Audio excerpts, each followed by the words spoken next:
हाँ जी, तो कैसे हो आप लोग? मैं आपका नीलेश पिया बहुत बहुत स्वागत करता हूँ super fast classes YouTube channel पे। दोस्तों, आज की इस वीडियो में मैं आपको पढ़ाऊँगा क्लास 10th का यूपी बोर्ड का बोर्ड परीक्षा 2024 के लिए। ये एक विज्ञान का यानी साइंस का वायरल मॉडल पेपर। चलो इसको हम लोग सॉल्व कर लेते हैं इस वीडियो में। देखो, इस वीडियो में हम लोग केवल जो खंड अ के अंतर्गत आप लोग के 20 एमसीक्यू हैं उसको सॉल्व करेंगे। देखो यहाँ पे ये आपका यहाँ से एमसीक्यू यानी बहुविकल्पीय प्रश्न स्टार्ट होता है और इसमें आपका साइंस में जानते हो कि साइंस 3 पार्ट में बटी हुई है, फिजिक्स, केमिस्ट्री और बायोलॉजी। तो तीनों पार्ट के यहाँ पे आपके ऑब्जेक्टिव क्वेश्चन मिल जाएंगे इन 20 प्रश्नों में, ठीक है। और उसके बाद देखो इधर खंड ब के अंतर्गत आपका इधर फिजिक्स से संबंधित प्रश्न है और फिर यह इधर आपके केमिस्ट्री से संबंधित है और उधर आपके बायोलॉजी से संबंधित है। तो इनको हम लोग नेक्स्ट वीडियो में सॉल्व करेंगे। सबसे पहले हम लोग ये जो 20 जो एमसीक्यू है इनको सॉल्व कर लेते हैं। तो चलो सॉल्व करना शुरू करते हैं। और बाकी कहूँगा, चैनल को आप अभी तक सब्सक्राइब नहीं किए हो तो चैनल को सब्सक्राइब कर लेना और बेल आइकन को भी दबा लेना, जिससे मेरी सारी वीडियो की नोटिफिकेशन आप सबको मिलती रहे। और साथ ही मैं आपको बता दूं कि हमारी जो एप्लीकेशन है यूपी एमएसपी स्टडी, उसे डाउनलोड कर लेना अगर आप अभी तक नहीं किए हो और पहले से डाउनलोड कर रखे हो। तो वहाँ पे मैंने टेस्ट वाले सेक्शन में हिंदी का टेस्ट ऐड कर दिया है। जो लेटेस्ट पैटर्न है यूपी बोर्ड का बोर्ड परीक्षा 2024 का, उसके आधार पे ये हिंदी का टेस्ट वहाँ पे मैंने डाला है। तो आप जाकर टेस्ट जरूर देना, उसका सॉल्यूशन भी दिया है। टेस्ट के बाद उसका सॉल्यूशन भी आप लोग देख सकते हो, ठीक है। तो चलो बाकी चलो इस प्रश्न को हम लोग पढ़ लेते हैं। पहला हम लोग का प्रश्न क्या है कि दूरदृष्टि दोष के कारण वस्तु का प्रतिबिंब बनता है। ओके, जब किसी व्यक्ति में दूरदृष्टि दोष हो जाता है तो उस मतलब प्रतिबिंब कहाँ बनता है? तो सबसे पहले तो ये दूरदृष्टि दोष होता क्या है? देखो, दूरदृष्टि दोष में होता क्या है एक्चुअली कि दूर की वस्तुएं तो स्पष्ट दिखाई देती हैं, लेकिन नज़दीक की वस्तुएं स्पष्ट दिखाई नहीं देती। इसमें होता क्या है कि जैसे हम लोग की आंख है, जैसे मैं यहाँ एक रफ फिगर यहाँ पे बना लेता हूँ। ये हम लोग का नेत्र लेंस से मान लो, ठीक है। यहाँ पे चलो अच्छे से ना बने तो कोई दिक्कत नहीं। हम लोग का मान लो ये आंख है, मुझे उतना फिगर अच्छे से बनाना नहीं आता, ठीक है। तो जैसे यहाँ पे पीछे आप जानते हो कि यहाँ पे आपका रेटिना होता है, ठीक है। रेटिना यहाँ पे स्थित होती है। तो अगर मान लो कि कोई ऑब्जेक्ट है यहाँ, इस ऑब्जेक्ट से जो आ रहा है प्रकाश, यहाँ से नेत्र लेंस होकर और डायरेक्ट यहाँ अच्छे से एकदम अच्छे से आकर यहाँ पे रेटिना पे पड़ जाए, तो यहाँ ये आँख समझो कि स्वस्थ आँख होती है, यहाँ एकदम अच्छा प्रतिबिंब बन रहा है, कोई दिक्कत नहीं है, साफ दिखाई देगा।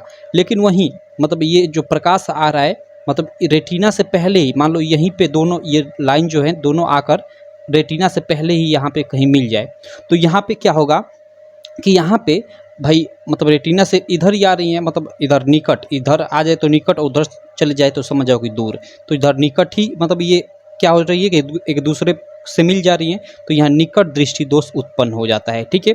और यही अगर यहीं पे अगर ये रेटिना के इधर ये दोनों ये प्रकाश किरण इधर रेटिना के पीछे आकर मिले यहाँ पे, तब क्या होता है कि तब दूरदृष्टि दोष उत्पन्न हो जाता है। क्लियर? तो यही बोल रहा है कि दूरदृष्टि दोष के कारण वस्तु का प्रतिबिंब बनता है। तो वस्तु का प्रतिबिंब कहाँ बनता है? इधर ऑब्जेक्ट है तो इसका प्रतिबिंब रेटिना पर न बनकर रेटिना से पीछे यहाँ पे बनता है। क्लियर? क्योंकि प्रकाश की किरणें इधर दूर पे रेटिना से दूर आपतित हो जाती हैं दूरदृष्टि दोष में। तो यहाँ पे रेटिना पर तो नहीं, रेटिना पर अगर बनता तो भाई वो तो अच्छा प्रतिबिंब बनता। रेटिना से आगे या रेटिना से पीछे, तो रेटिना से पीछे दूरदृष्टि दोष में जो प्रतिबिंब बनता है वो रेटिना से इधर पीछे बनता है। क्लियर है? और निकट दृष्टि दोष में रेटिना से आगे, और स्वस्थ अगर आंखें हो तो उसके लिए प्रतिबिंब रेटिना पर बनता है। तो ये भी प्रश्न पूछता है कि स्वस्थ आंखों के लिए प्रतिबिंब बनता है तो रेटिना पे, ठीक। और यहाँ पे नेत्र लेंस पे इससे तो कोई मतलब नहीं है, नेत्र लेंस पे प्रतिबिंब थोड़े बनता है, ठीक। तो इस प्रकार हम लोग का ये सी वाला ऑप्शन बिल्कुल राइट हो जाएगा इस प्रश्न के लिए। चलो अगले प्रश्न पे चलते हैं। अगला प्रश्न हम लोग का क्या है भाई? अगला इधर देखो, अगला हम लोग का प्रश्न है यहाँ पे सेकंड नंबर कि एक अवतल लेंस द्वारा किसी वस्तु का बना प्रतिबिंब होता है। देखो, एक अवतल लेंस द्वारा हमें चाहे आपका अवतल लेंस हो गया, उत्तल लेंस हो गया, अवतल दर्पण हो गया या उत्तल दर्पण हो गया, इन चारों द्वारा बने सारे के सारे प्रतिबिंब को आप अच्छे से याद कर लेना।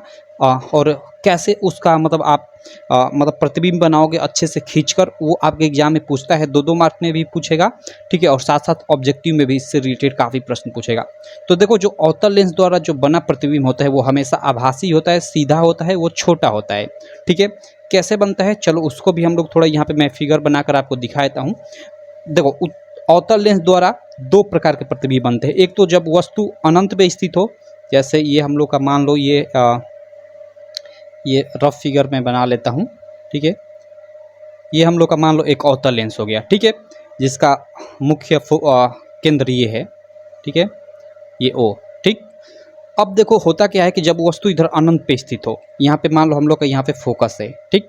तो अगर वस्तु इधर अनंत पे स्थित हो तो इससे आने वाला जो प्रकाश होता है यहाँ से आता है, ठीक है, और फिर ये इस लेंस से होते हुए इधर गुजर जाता है, क्लियर। लेकिन देखो ये जो गुजर रहा है प्रकाश वास्तव में लग रहा है कि ऐसा ये फोकस से आ रहा है, क्लियर।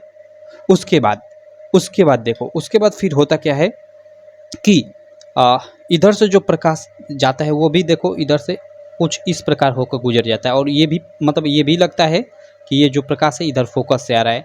तो साधारणतः अनंत से आए हुए मतलब जो प्रकाश होता है उसका यहाँ पे प्रतिबिंब एकदम छोटा सा काफ़ी बिंदु आकार का बन जाता है, ठीक है। और चूंकि ये आभासी हो रहा है ये, क्योंकि लाइट तो इधर चली जा रही है, वास्तव में कट नहीं रही, लेकिन लग रहा है कि यहाँ आकर कट रही है, तो भाई प्रतिबिंब कैसा होगा, आभासी होगा। और इस साइड बन रहा है दर्पण के तो वो तो सीधा ही होगा, ठीक है। तो सिंपल मतलब इस साइड नहीं, मतलब दर्पण से ऊपर बन रहा है तो वो सीधा ही होगा प्रतिबिंब। तो ये होता है। और एक प्रतिबिंब कैसे बनता है, अगर वस्तु ये तो अनंत पे स्थित थी, यहाँ पे स्थित हो तो भी प्रतिबिंब यहीं पे कहीं बनता है और काफ़ी छोटा बनता है, ठीक है। तो सिंपल कहने का मतलब है कि जो अवतल लेंस होता है उसके द्वारा जो बना प्रतिबिंब होता है काफ़ी छोटा होता है, बिंदु आकार का होता है, और प्रतिबिंब की जो प्रकृति होती है वो आभासी होती है, ठीक है। और प्रतिबिंब कैसा होता है, सीधा होता है। तो यहाँ पे हम लोग का आभासी सीधा वो छोटा प्रतिबिंब बनता है अवतल लेंस द्वारा हमेशा, ये आप लोग याद रखना, ठीक है। चलो अगला हम लोग देखते हैं थर्ड वाला प्रश्न। ये भी काफ़ी मस्त प्रश्न है। प्रश्न क्या है कि दो चालक तार जिनके पदार्थ लंबाई तथा व्यास समान है। ओके, जो दो हम लोग के क्या है, चालक तार है, मतलब एक तरह से तार हैं जिनका पदार्थ लंबाई और व्यास समान है। मतलब क्या है, यहाँ पे देखो, जैसे ये एक मान लो हम लोग का जैसे ये तार है, ठीक है, ये हम लोग का क्या है, एक तार है। तो इस तार की जो लंबाई है, दो तार हैं, एक यहाँ पे एक यहाँ पे, ठीक है। तो इन दोनों तारों की जो लंबाई है और जो ये ओके, चलो यार माफ़ करना, अभी थोड़ा बाहर चला गया था, कोई दिक्कत नहीं। चलो ये थर्ड वाला हम लोग सवाल कर रहे थे, पता नहीं ये कहाँ तक किया था, पूरा सॉल्व करवा दिया था कि नहीं। चलो इसको मैं दोबारा कर देता हूँ, एक मिनट इधर मैं दोबारा कर देता हूँ, ठीक है। चलो यहाँ पे क्या बोला कि दो चालक तार जिनके पदार्थ की लंबाई जो है तथा व्यास समान है। ओके, मतलब जो दो हम लोग के तारक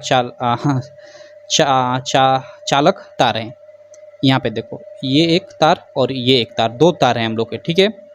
इन्हें बोला जा रहा है कि किसी विद्युत परिपथ में पहले श्रेणी क्रम में और फिर पार्श्व क्रम में संयोजित किए जाते हैं। श्रेणी क्रम और पार्श्व क्रम में संयोजन में उत्पन्न ऊष्माओं का अनुपात होगा, ठीक है। चलो एक ही मतलब इनकी लंबाई समान है, दोनों तार जो है उनकी लंबाई समान है और पदार्थ भी समान है। मान लो ये कापर का है तो ये भी कापर का है, ठीक है। अब देखो, और इनका ये व्यास यानी मोटाई भी समान है, ठीक है। तो यहाँ बोला जा रहा है कि मतलब पहले ये श्रेणी क्रम में जोड़े जाते हैं और फिर पार्श्व क्रम में, तो संयोजन का उत्पन्न ऊष्मा का अनुपात होगा, ठीक है। तो पहले इन दोनों को मान लो हम लोग श्रेणी क्रम में जोड़ते हैं, तो श्रेणी क्रम का, और चूँकि इसको पैरेलल में आरपी लिख देता हूँ, मतलब श्रेणी क्रम संयोजन सीरीज कम्बिनेशन श्रेणी क्रम RS, ठीक है, बराबर R1 + R2, ठीक है, R1 + R2 होगा, ठीक। अब देखो R1 और R2 का वास्तव मान दोनों का मान समान होगा, क्यों? क्योंकि ये दोनों जो तार है एक ही पदार्थ के बने हुए हैं, इनकी लंबाई भी समान है और मोटाई भी समान है। तो इसलिए अगर इसका एक मान है, इसका एक मान है, तो ये मतलब दोनों समान ही होंगे, मतलब इसका एक है तो इसका भी एक होगा, मतलब ये R1 है तो ये भी R1 होगा, ठीक है। तो ये मिलकर हम लोग को 2R एक तरह से हो जाएंगे, ठीक। चलो उसके बाद इसको 2RS मैं लिख देता हूँ, मतलब सीरीज कम्बिनेशन वाला, ठीक। अब देखो अगर मैं RP यानी पैरेलल कम्बिनेशन में मतलब इनको जोड़ता हूँ, क्योंकि पहले ये यहाँ कह रहे हैं श्रेणी क्रम में जोड़े जाते हैं और फिर पार्श्व क्रम यानी समांतर क्रम में, तो समांतर क्रम में जोड़ा जाता है तो वो फार्मूला होता है 1/RP = 1/R1 + 1/R2। अब देखो दोनों एक ही पदार्थ के तार बने हुए तो दोनों के प्रतिरोध समान होंगे, मतलब अगर ये 2 है तो ये 2 होगा, अगर ये 3 है तो ये 3 होगा, ठीक है। तो मान लेता हूँ कि ये R, इसको भी मैं मतलब P ही ले लेता हूँ, ठीक है। चलो ये P, ठीक, क्योंकि दोनों एक ही होंगे, अगर ये 2 है तो ये 2 होगा। तो ये इस प्रकार का अगर ये नीचे वाला समान रहता है हर, तो सेम वही रहता है, यहाँ पे आप जानते हो जोड़ते हैं तो ये ऊपर वाला जुड़ जाता है, तो 1 1 2 हो गया, ठीक। तो ये हम लोग का पहले श्रेणी क्रम में प्रतिरोध निकल गया और ये समांतर क्रम में प्रतिरोध निकल गया। अब एक हीट का फार्मूला होता है H इक्वल टू, आपने पढ़ा होगा V स्क्वायर अपन में R इंटू टी। तो इसी से हम लोग इन दोनों में अनुपात निकालेंगे। तो ये H1 इसको ले लेता हूँ, मतलब पहले के लिए हीट, और दूसरे के लिए हम लोग का H2 के लिए हीट एक ले लेता हूँ V स्क्वायर अपन में R इंटू टी। ठीक है, ये पहले तार के लिए है, ये दूसरे तार के लिए। अब दोनों में अनुपात पूछ रहा है तो दोनों में मैं अनुपात कर देता हूँ। और H1 यानी श्रेणी क्रम वाला मैं पहले ऊपर रखता हूँ, क्योंकि श्रेणी क्रम यहाँ बोला है श्रेणी क्रम और पार्श्व क्रम संयोजन में उत्पन्न ऊष्माओं का अनुपात होगा। तो पहले हम लोग श्रेणी क्रम लेंगे, तो ये श्रेणी क्रम वाला है मान लो।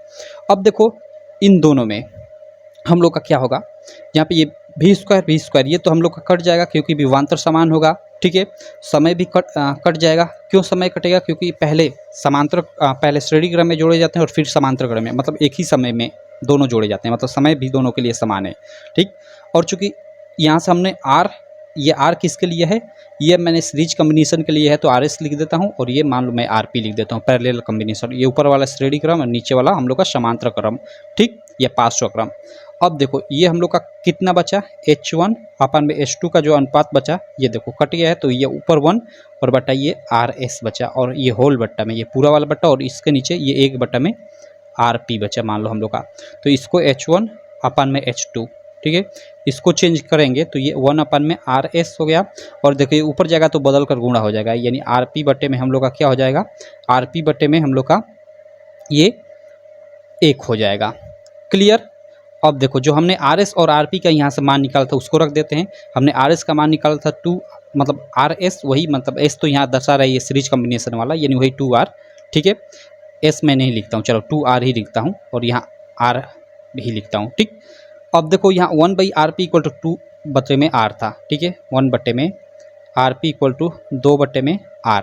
तो यहाँ से इसको RP का हम थोड़ा मान ज्ञात कर लेते हैं, तो RP इधर जाएगा और ये R इधर आएगा तो R, और फिर 2 नीचे आएगा तो 2, यानी बराबर RP, यानी RP का मान R बटे 2 है। ठीक, तो चलो यहाँ 1 अपन में RS की जगह, चूँकि RS का मान हमने यहाँ 2R निकाल रखा है तो 2R रख देता हूँ, और गुणे RP का मान R बटे 2, यानी R बटे 2, और बट्टे ये बट्टे होल बट्टे में 1 है तो 1 वही ऊपर जाकर गुणा होगा तो कोई मतलब नहीं है उसका। तो ये देखो R से R कट जाएगा, और ये नीचे का दोनों का 4, यानी 1/4, यानी 1 संबंधित 4 का हम लोग का अनुपात हो जाएगा, यानी H1 संबंधित H2 बराबर 1 संबंधित 4, यानी दोनों के ऊष्माओं में अनुपात 1 संबंधित 4 का अनुपात होगा। ठीक है, तो ये हम लोग का ये बी वाला ऑप्शन बिल्कुल राइट हो जाएगा इस क्वेश्चन के लिए। चलो आशा करता हूँ ये समझ में आ गया होगा क्वेश्चन। अगला क्वेश्चन हम लोग देख लेते हैं कि बिजली के बल्ब का तंतु यानी वही फिलामेंट बना होता है, तंतु फिलामेंट बना होता है, किसका बना होता है भाई, ये क्वेश्चन नंबर 4 है। नाइक्रोम का, स्टील का, टिन का या टंगस्टन का। सही ऑप्शन डी हो जाएगा, टंगस्टन का। ठीक, 5वां प्रश्न है कि अंतरिक्ष यात्रियों को आकाश दिखाई, भाई अंतरिक्ष यात्रियों को आकाश कैसा दिखाई देता है। ठीक है, सिंपल काला दिखाई देता है। एक उत्तल दर्पण की फोकस दूरी होगी जिसकी वक्रता त्रिज्या 32 सेंटीमीटर। भाई वक्रता त्रिज्या 32 सेंटीमीटर है तो उसकी फोकस दूरी क्या होगी, F इक्वल टू हम जानते हैं कि R/2 होता है, तो 32/2 यानी 16। ठीक है, 16 सेंटीमीटर, सिंपल। उसके बाद ये 6 के बाद 7वां प्रश्न है कि ओम के नियम के अनुसार धारा व विभवांतर में ग्राफ बनेगा। भाई ओम के नियम में आप देखे होंगे, ठीक है, धारा मान लो ये I है, ठीक है, मतलब एक धारा हो गया और एक विभवांतर हो गया। ठीक है, तो उनके बीच जो ग्राफ होता है, ठीक है, वो एक मतलब ये सीधी लाइन में बनता है, एक सीधी रेखा के रूप में बनता है, तो एक सरल रेखा, पहला ही ऑप्शन बिल्कुल राइट हो जाएगा। ठीक, बाकी ओम का नियम आप लोग डिटेल में पढ़ लेना, 6 मार्क में ये प्रश्न आता है।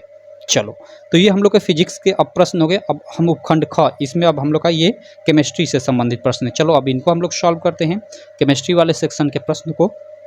तो इसमें जो 8वां प्रश्न है, 7वें के बाद जो 8वां इसको प्रश्न बोलेंगे, हालांकि ये इसका फर्स्ट प्रश्न है। तो ये क्या है कि निम्नलिखित में से कौन सा तत्व अम्ल के साथ संयोग करके हाइड्रोजन गैस निकालता है। ओके, इनमें से कौन अम्ल के साथ संयोग करके हाइड्रोजन गैस निकालता है। क्लोरीन, तांबा, जस्ता, सल्फर। देखो ये जस्ता निकालेगा, जिंक। क्यों, क्योंकि देखो हाइड्रोजन जो है, मान लो कोई भी हाइड्रोजन, भाई कोई भी अम्ल से संयोग करते हैं तो अम्ल में आप जानते हो कि हाइड्रोजन आएगा ही आएगा, क्योंकि हाइड्रोजन में H+ आयन होता है। तो जैसे HCl एक अम्ल ले लेता हूँ, अब इससे अभिक्रिया कौन करेगा, क्लोरीन अभिक्रिया करेगा ही नहीं, तांबा अभिक्रिया करेगा ही नहीं, सल्फर अभिक्रिया करेगा ही नहीं, जिंक अभिक्रिया करेगा। जिंक अभिक्रिया करेगा क्योंकि ये सक्रियता श्रेणी में हाइड्रोजन से ऊपर होता है। ठीक है, जिंक, तो इसलिए जिंक हाइड्रोजन को विस्थापित कर देगा और यहाँ जिंक क्लोराइड का निर्माण कर लेगा और प्लस हाइड्रोजन को विस्थापित कर देगा हाइड्रोजन गैसीय फॉर्म में। तो इधर इसलिए यही क्या बनाएगा, हाइड्रोजन गैस बनाएगा, सिंपल। ठीक है, चलो अगला प्रश्न के संतृप्त हाइड्रोकार्बन में नहीं होता है। ओके, संतृप्त हाइड्रोकार्बन, देखो आपने पढ़ा होगा एल्केन, एल्कीन और एल्काइन के बारे में चैप्टर नंबर 4 में। ठीक है, ये चैप्टर नंबर 4 से आप लोग का क्वेश्चन है। तो बोला जा रहा है कि संतृप्त हाइड्रोकार्बन में नहीं होता है। तो देखो जो एल्केन होता है, ठीक है, आपका जो एल्केन होता है वो संतृप्त हाइड्रोकार्बन के अंतर्गत आता है और जो एल्कीन और एल्काइन होते हैं वो असंतृप्त हाइड्रोकार्बन के अंतर्गत आते हैं। ठीक है, तो संतृप्त हाइड्रोकार्बन में नहीं होता है। और एल्केन में जानते हो कि आपका सिंगल बॉन्ड होता है और एल्कीन में आपका डबल बॉन्ड और इसमें ट्रिपल बॉन्ड। ठीक है, तो अब देखो यहाँ पे क्या बोला जा रहा है, यहाँ पे ऑप्शन के अनुसार कि एकल आबंध, एकल बॉन्ड तो होता ही है, चतुष्फलकीय संरचना होती है, यहाँ एकल बॉन्ड, एकल आबंध और कोण इतना होता ही है। देखो ये कार्बन कार्बन के बीच द्विबंध नहीं होता है, ये असंतृप्त हाइड्रोकार्बन में होता है ऐसा। ठीक है, तो हमें संतृप्त हाइड्रोकार्बन में नहीं होता है, तो ये वाला ये असंतृप्त हाइड्रोकार्बन में होता है, सिंपल। तो ये ऑप्शन बिल्कुल राइट हो जाएगा। उसके बाद अगला हम लोग का 10 नंबर प्रश्न है कि निम्न में से कौन सा तत्व धात्विक, ओके, हमें धात्विक तत्व के बारे में बताना है। लिथियम, लिथियम हम लोग का एक धात्विक तत्व है। चलो अगला प्रश्न देखते हैं, कौन सा कार्बनिक यौगिक असंतृप्त यौगिक है। असंतृप्त ethane, methane, ethylene, ethyl alcohol. असंतृप्त यौगिक के हमें बारे में बताना है। प्रश्न संख्या हम लोग का ये 11 है, तो हो जाएगा आप लोग का एथिलीन। ठीक है, एल्किन, देखो ये एल्किन ग्रुप है ना, और एल्किन और एल्काइन जो ग्रुप होता है वो असंतृप्त होता है। अगला हम लोग का क्वेश्चन नंबर 12 है, ये आप लोग के एनसीईआरटी की बुक में दिया हुआ है, चैप्टर नंबर 2 में, अम्ल क्षारक एवं लवणालय में। निम्न दी गई अभिक्रिया के संबंध में कौन सा कथन असत्य है। ओके, हमें असत्य कथन इसमें से छांटना है। क्लियर है। अब देखो ये क्या है, क्वेश्चन क्या है, देखो ये हमें एक अभिक्रिया दिया है, इस अभिक्रिया से रिलेटेड यहाँ पे 4 कथन दिया है और इसके लिए ये ऑप्शन दिया है। तो देखते हैं इसमें से कौन सा कथन गलत है। पहला है कि देखो ये मतलब अभिक्रिया दी है लेड ऑक्साइड, ये पीबीओ क्या है, लेड ऑक्साइड। यहाँ पे देखो ये इधर पीबी में बदल जा रहा है। ठीक है, मतलब क्या है, ओके चलो देखते हैं। देखो यहाँ लेड ऑक्साइड है तो यहाँ यह लेड में बदल जा रहा है, इसका मतलब यहाँ क्या ऑक्सीजन की कमी हो रही है। और जहाँ ऑक्सीजन की कमी हो वहाँ पे क्या होता है, वहाँ पे आप सब लोग जानते हो कि अपचयन होता है, अपचयन होता है। तो यहाँ लेड ऑक्साइड अपचयित हो रहा है, तो लेड ऑक्साइड अपचयित हो रहा है, ये बिल्कुल राइट ऑप्शन है। ठीक है, ये वाला। उसके बाद यहाँ देखो ये कार्बन है और यहाँ पे कार्बन से कार्बन डाइऑक्साइड में बदल रहा है, यानी यहाँ कार्बन से मतलब कार्बन में ऑक्सीजन की वृद्धि हो रही है, यानी कार्बन का क्या हो रहा है, उपचयन हो रहा है। भाई जहाँ ऑक्सीजन की वृद्धि हो जाए वहाँ उपचयन होता है, तो कार्बन यहाँ उपचयित हो रहा है, कार्बन उपचयित हो रहा है, ये आपका बिल्कुल राइट ऑप्शन हो जाएगा। यहाँ बोले कि कार्बन डाइऑक्साइड उपचयित हो रहा है, नहीं, कार्बन डाइऑक्साइड उपचयित नहीं हो रहा है, कार्बन उपचयित हो रहा है। सीसा अपचयित हो रहा है, यहाँ सीसा नहीं भाई, सीसा नहीं, लेड ऑक्साइड अपचयित हो रहा है, तो ये भी गलत। तो हमें गलत ऑप्शन छांटना था। निम्न अभिक्रिया में से के संबंध में कौन सा कथन असत्य है, तो ये पहला वाला और दूसरा वाला। तो देख लेते हैं, ये देखो फर्स्ट ही ऑप्शन में दिया है, फर्स्ट एवं सेकेंड, तो ये आपका राइट ऑप्शन हो जाएगा, क्योंकि हमें गलत ऑप्शन छांटना है तो इसलिए ये सही है। ठीक है, चलो अगला हम लोग देखते हैं। अगला धोने के सोडे का रासायनिक सूत्र NaOH, नहीं खाने वाला, ये हो जाएगा Na2CO3। अगला हम लोग का ओके, अगला अभी ये केमिस्ट्री वाला खत्म, हम लोग बायोलॉजी वाले सेक्शन में आ जाते हैं। इसमें पहला ही प्रश्न दिया है कि मुकुलन पाया जाता है हाइड्रा में, सब लोग जानते हैं भाई, काफ़ी इंपॉर्टेंट क्वेश्चन है, काफ़ी फेमस क्वेश्चन है। जीवाश्म ऊर्जा का स्रोत है पवन ऊर्जा, सौर ऊर्जा, ये क्वेश्चन नंबर हम लोग का 15 है। पवन ऊर्जा, सौर ऊर्जा, भाई जीवाश्म जो सालों सालों जमीन में दबा रहता है और फिर निकलता है, कोयला या फिर जल विद्युत ऊर्जा, भाई कोयला हो जाएगा। अगला है प्रश्न संख्या 16, निम्नलिखित में से कौन सा मानव में मादा जनन तंत्र का भाग नहीं है। मानव में मादा जनन तंत्र का भाग नहीं है, अंडाशय है, गर्भाशय, शुक्रवाहिका या डिंबवाहिका नली। तो इसका जो क्वेश्चन नंबर 15 के बाद 16 नंबर है, इसका सही ऑप्शन सी वाला हो जाएगा, शुक्रवाहिका मादा जनन तंत्र का भाग नहीं होता है। अगला स्वपोषी पोषण के लिए आवश्यक है, स्वपोषी यानी जो स्वयं भोजन बनाए, कार्बन डाइऑक्साइड तथा जल है, क्लोरोफिल है, बिल्कुल, सूर्य का प्रकाश है, तो उपयुक्त सभी, ये डी वाला ऑप्शन आपका बिल्कुल राइट हो जाएगा। क्वेश्चन नंबर 17 का आप लोग डी वाला रंगोगे। अगला प्रश्न है 18 नंबर कि प्रचलित रूप से ऊर्जा गृह कहलाता है, भाई माइट्रोकांड्रिया को ऊर्जा गृह, ठीक है, कहा जाता है। चलो अगला हम लोग माधव वृक्क का कार्य होता है श्वसन, नहीं उत्सर्जन, ठीक है, उत्सर्जन होता है। अगला हम लोग देख लेते हैं 19 के बाद 20 नंबर प्रश्न केवल प्रोटीन के बने होते हैं, क्लोरोप्लास्ट, लाइसोसोम्स, पायंस, जीन्स। तो इसमें से हमें बताना है कि केवल प्रोटीन के कौन बने होते हैं, तो वो होते हैं जीन्स। जो जीन होते हैं वो किसके बने होते हैं, केवल प्रोटीन के बने होते हैं। तो ये तो आसान आसान थे बायोलॉजी वाले, ठीक। तो चलो इस प्रकार हमने 20 MCQ कर लिया इस वीडियो में। नेक्स्ट वीडियो से हम लोग अब आगे के ये खंड ब के प्रश्नों को सॉल्व करेंगे। तो इस जल्द ही वीडियो आएगी इसका ही पार्ट 2। तो चलो इस वीडियो में बस इतना ही रहने देते हैं। आशा करता हूँ ये छोटी सी वीडियो आपको काफ़ी अच्छी लगी होगी। वीडियो अच्छी लगी तो यार चैनल को सब्सक्राइब कर देना, वीडियो को लाइक कर देना और साथ ही हमारी ये एप्लीकेशन डाउनलोड कर लेना। और इस वीडियो को डिस्क्रिप्शन में मैं आपका व्हाट्सअप चैनल जो हम लोग का है उसका लिंक दे दूँगा, उससे भी आप ज्वाइन कर लेना, ठीक है। चलो मिलते हैं हम लोग नेक्स्ट वीडियो में, तब तक के लिए थैंक यू।